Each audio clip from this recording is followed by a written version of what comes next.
ቃለው መቼም የትልቅ ሰው ምርቃት ደግሞ ጥሩ እንደሆነ ታውቃለህ። እርስዎ እኮ ወንጀለኛ ኖት። የእርስዎ ምርቃት ምን ያደርግልኛል? ወንጀለኛ ነው ያልከኝ? እሺ እኔ ወንጀለኛ ከተባልኩ አንተ ምን ልትባል ነው? ለብር ብሎ ወንጀለኛውን ፈቶ የሚለቅ ፖሊስ? ወይዘሮ ወርቄ አሽሙር ይችሉበታል። አመሰግናለሁ። አትፈልግ ነበር። አሁን ቤት የለችም? አዎ የለችም። ግን ማንኛውንም ጥያቄ መጠየቅ ከፈለክ እኔ መጠየቅ ትችላለህ። ፈለከውን እኔ እነግርሃለሁ። ማለቴ ሁሉንም። እንዴት እንደተዋወቃችሁ ማወቅ ፈልጌ ነበር። ልትነግረኝ ትችላለህ?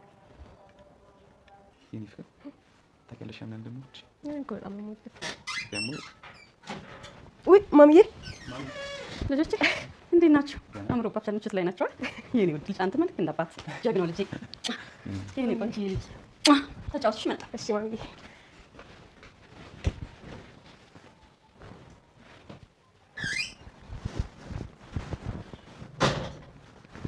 የተወደዳችሁ ወዳጆቼ እንዴት ናችሁ? ጓደኛዬ በእናንተ ፍቅር እኮ እንዴት እንደምቀና። ወይ በረከት እንዴት ነህ? የተወደድሽ ወንድሜ ሚስት ሆይ እንዴት ነሽ? ደህና ነኝ። እንዴት ነው አንተ? ይመስገነው፣ ክብር አይጓደልበት። ግባ። ወንድሜ የለም እንዴ? አውቀህ ነው? ምን ስራ ፊልድ እንደወጣ ታውቅ?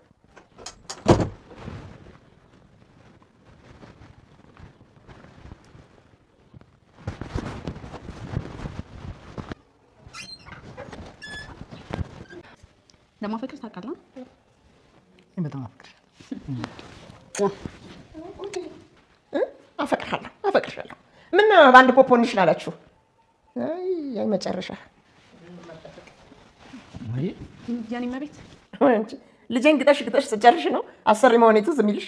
ምን አይነት ወራዳ ሴት ነሽ? እኔ ነኝ እማዬን የምሰድባቸው የምደበድባቸው? አዎ በቀበቶ። እኔ በቀበቶ እማዬን በቀበቶ ገርፊያቸው እኮ እኔ እንዴት አስችሉኝ? ራስሽን አትውቀሽኝ። የምታደርጊውን አታውቂው ነበር። ይሄ ሁሉ የእሱ ጥፋት ነው። እሺ ከአሁን በኋላ ምንድን ነው የማደርገው? ለምን ለፖሊስ አትናገሪ? ለፖሊስ? አዎ። ምን ሆናችኋል? ምን ሆናችሁ ነው? ንገሩኝ እንጂ ምን አፈጠጣችሁብኝ? ንገሩኝ። ለምን እንዳፈጠጥንብህ ልንገርህ? ንገሩኝ። አሁን ምን ባደርግ ደስ እንደሚለኝ ታውቃለህ? አላውቅም። ወይኔ ጉዴ! ምንድን ነው ያደረግሽው? የኔ መቤት ምንድን ነው ያደረግሽው? ምንድን ነው ያደረግሽው? የወዲት አሰሪ ወይዘሮ ቅድስት ወደ ራስሽ ተመለሰሻል፣ ተረጋጊ አለች። የወዲት ስታረጋጋት እንዴት እኔ እማዬን በቀበቶ ገርፋለሁ? የወዲት በቀበቶ ያላደረግሽውን ነገር ጠይቂኝ። እጅግ በጣም አሰቃይተሻቸዋል እኮ። እኔ ጨክኜ በሳቸው ላይ እማዬን እኔ እኮ እንደ እናቴ ነው ማየት። እንዴት እንደዚህ አድርጋለሁ? የምታደርገውን አታውቂም ነበር ይህን የመቤት ያለች የወዲት ልታረጋጋት ሞከረች።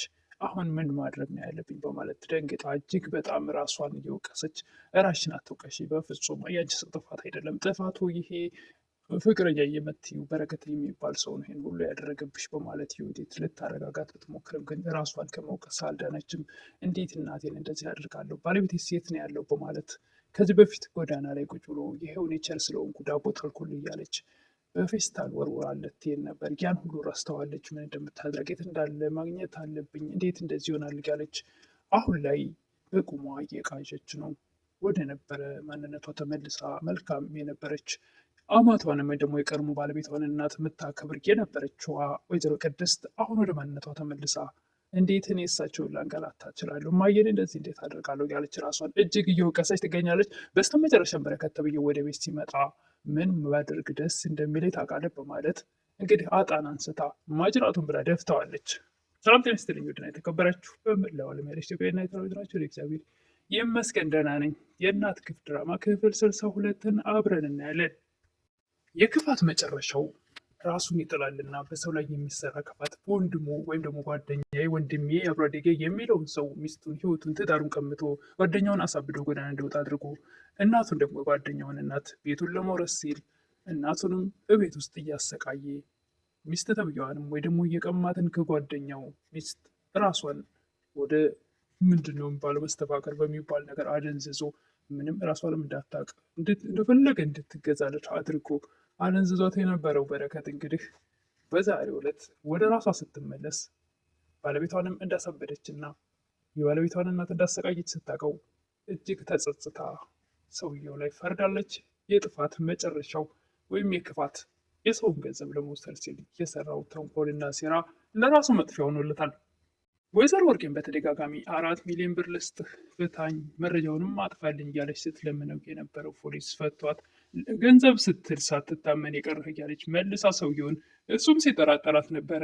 አሁን መልሰው እርስዎ እኔን አይከሱኝም ሲላት በፍጹም አላደርገውም ብቻ ከዚያ አስወጣኝ እያለች ስትለምን የነበረችው ወይዘሮ ወርቄ አሁን ያልታመንክ ሰው ነህ፣ ለገንዘብ ስትል ወንጀለኛን ፈታህ እያለች መልሳ ራሷን መውቀስ ጀምራለች። መርማሪውን መልሳ ማሽቆጥቆጥ ጀምራለች። ቶሎ ብለህ መረጃውን ለእኔ ስጠኝ ብላለች ወይዘሮ ወርቄ። መረጃውን ግዷ ከገባ በኋላ ያን 4 ሚሊዮን ብር አይደለም 4,000 ብር የመሰጠው አትመስልም። መረጃው እጇ ላይ ከገባላት በኋላ የምትክደው አይነት ይመስላል።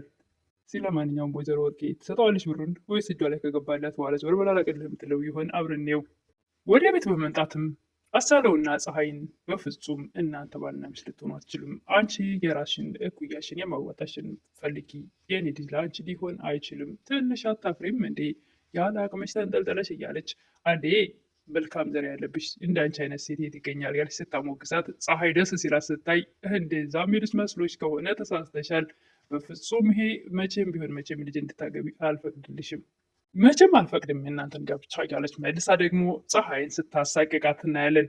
ወይዘሮ ወርቅም አንቺ ወፍ ዘራሽ እንዴት ከኔ ልጅ ጋር ልትጋቢ ያምርሻል? በጭራሽ አልፈቅድልሽም በማለት አሰለውም ለምንድን ነው እንደፈለግኩ እንድኖር የማትተይኝ? እባክሽ ተይኝ እናቴ።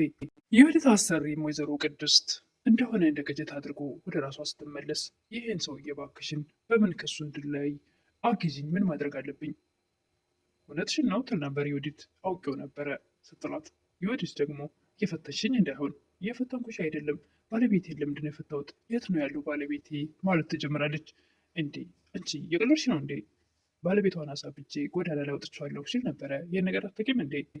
የወዲትና ወይዘሮ ቅድስትም ይሄን እየተነጋገሩ ያለ በረከት ተብዬው ወይም ደግሞ ፍቅረኛ ተብዬው የቀድሞ ባለቤቷ ጓደኛ ይመጣል። ሲያዩት ሁለቱም ይደነግጣሉ። የወዲትም ቅድስትም ምን ነው ስተው የደነገጣችሁ? የተፈጠረውን ነገር ንገሩኝ ይላል። እሷም እንደ ድሮ አልሆነችም። ሲሪየሱን አስተቀበለው። እንዲ ምንድን ነው እንደ ድሮ አይደለሽም? ድሮ እኮ ስታገኝ ወይ ደግሞ እኔ ከቤት ወጥቼ ስገባ ጌታዬ ብለሽ ነበር የምትቀበይኝ፣ አስተያየትሽ ልክ አይደለም ይል ነበረ። ነገር ግን ወደ ራሷ ስለተመለሰች እንደ ድሮ ልትሆንለት አልቻለችም።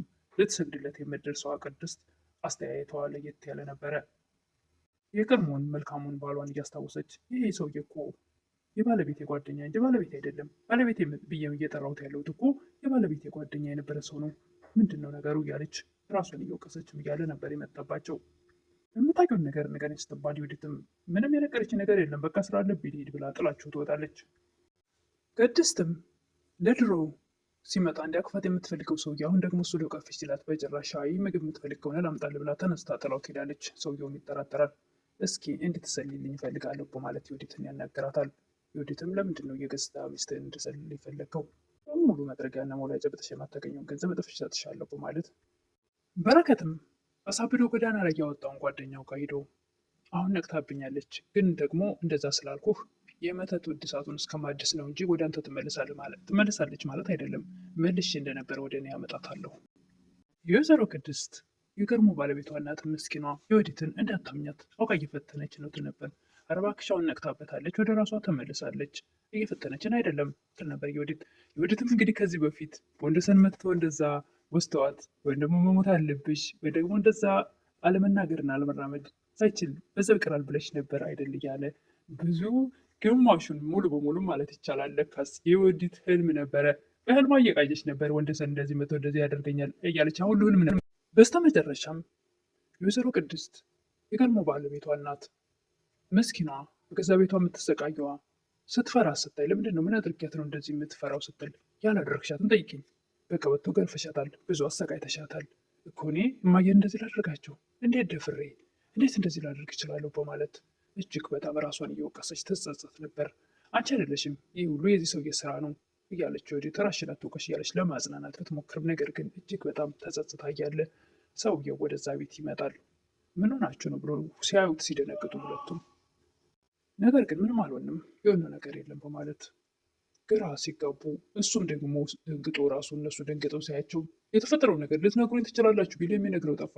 አሁን ምን ባደርግ ደስ እንደሚለኝ ታውቃለህ በማለት እንግዲህ በሰራው ወይም ደግሞ በቆፈረው ጉድጓድ ምስኪኖቹን ወይ ደግሞ የሚቀናበት ጓደኛውን ትዳሩን በትኖ ህይወቱን ቀምቶ ጎዳና ላይ ጥሎት እናቱንም በገዛ ቤቷ ካልፈረምሽ ቤትሽን ለእኔ በስሜ ካላደረግሽ እያለ ሲያሰቃይ የነበረው በረከት እንግዲህ ቅድስት ወደ ራሷ ስትመለስና የባለቤቷን እናት ስታሰቃኝ መቆየቷንና ባለቤቷም አሳብደው ጎዳና እንደጣሉት ይህን ነገር ስታቅ ምን ባደርግ ደስ እንደሚለኝ ታውቃለህ በማለት አጣና አንስታ ሶፋ ላይ ዘርረዋለች። እንግዲህ የጓደኛውን ህይወት ቀምቶ በሰላም ተንደላቅቄ እኖራለሁ ያለው በረከት እንግዲህ ህይወቱን ያጣ ይመስላል። በአጣና ተዘርሯል።